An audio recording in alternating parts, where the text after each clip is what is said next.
Next हमारे पास prefix आ जाती है किलो।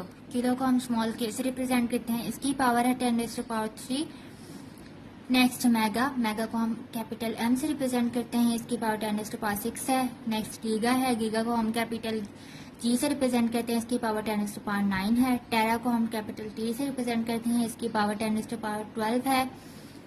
पीटा को हम कैपिटल पी से रिप्रेजेंट करते हैं, इसकी पावर है 10⁻15। एक्सा को हम कैपिटल ई से रिप्रेजेंट करते हैं, इसकी पावर 10⁻80।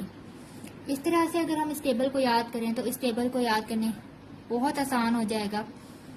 अगर हम डेका से ऊपर जाएं तो हमारे पास पॉजिटिव सारी पावर्स आती हैं, और अगर हम डेका से नीचे जाएं तो वहाँ पर सारी नेगेटिव पावर्स आती हैं।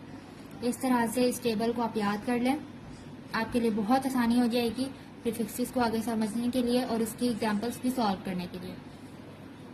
नेक्स्ट अगर हम एग्जांपल्स को देखें तो सबसे पहली जो एग्जांपल है वो यहाँ पर ये है।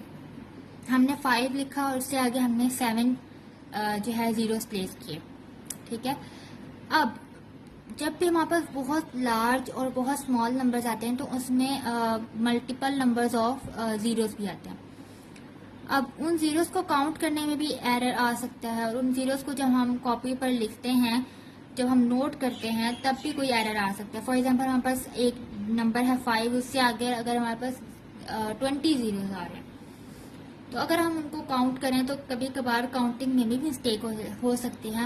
हम 18 काउंट कर लेते हैं या 19 काउंट कर लेते हैं, और फिर जब हम उसको रजिस्टर पर लिखते हैं तब भी हमारे पास एरर आ सकता है। क्या पता हम 17 लिखते हैं या 19 लिखते हैं, 20 ना लिखें। तो इन एरर्स को रिमूव करने के लिए हम प्रीफिक्सेस को यूज करते हैं।